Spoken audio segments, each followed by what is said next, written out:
আসসালামু আলাইকুম রহমতুল্লাহ। ব্যাংকিং বার্তার পক্ষ থেকে স্বাগত জানাচ্ছি আমি নির্ঝর। অর্থনীতি ও ব্যাংকিং সকল আপডেট পেতে সাবস্ক্রাইব করে বেল বাটনটি চাপুন।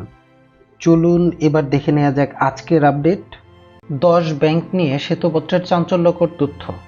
প্রধান উপদেষ্টার কাছে গত 1 ডিসেম্বর রবিবার জমা দেয়া বাংলাদেশের অর্থনীতির অবস্থা বিষয়ক শ্বেতপত্রে খসড়ায় বলা হয়েছে, নিয়ন্ত্রণ সংস্থার দুর্বল হিসেবে চিহ্নিত 10টি ব্যাংকের সবগুলোই টেকনিক্যালি দেউলিয়া ও তারল্য সংকটে রয়েছে। প্রতিবেদনে বলা হয়েছে, শুধু মূলধন আর তারল্যই দুর্বল পরিস্থিতিতে একটি ব্যাংকের সুরক্ষা নিশ্চিত করতে পারে। এতে বলা হয়েছে, আমরা 10টি দুর্বল ব্যাংককে তাদের সলভেন্সি ও তারল্য পর্যালোচনা করার জন্য বেছে নিয়েছি। 10টি ব্যাংকের মধ্যে 2টি রাষ্ট্রায়ত্ত ব্যাংক, যেগুলো গত দশকে কেলেঙ্কারির শিকার হয়েছে। বাকি 8টি অত্যন্ত দুর্বল শরিয়া ভিত্তিক ব্যাংক ও প্রচলিত বেসরকারি বাণিজ্যিক ব্যাংক। প্রতিবেদনে আরও বলা হয়, গোপনীয়তা রক্ষা করার জন্য ব্যাংকগুলোর নাম প্রকাশ করা হয়নি। নিয়ন্ত্রক সংস্থা, গণমাধ্যম ও জনসাধারণের কাছে এই 10টি ব্যাংকই দুর্বল হিসেবে আগেই চিহ্নিত হয়েছে।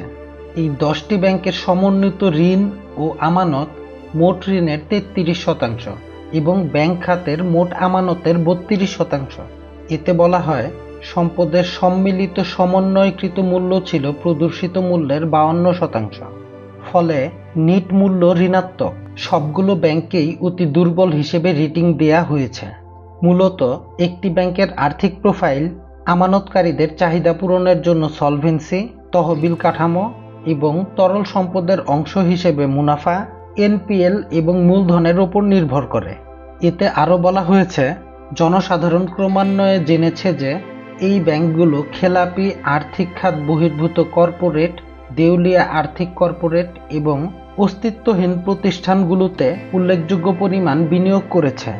সুতরাং বাস্তবতা এবং প্রদর্শিত সম্পদের মধ্যে বিশাল পার্থক্যের ফারাকে অবাক হওয়ার কিছুই নেই। সবাইকে অসংখ্য ধন্যবাদ ভিডিওটি দেখার জন্য।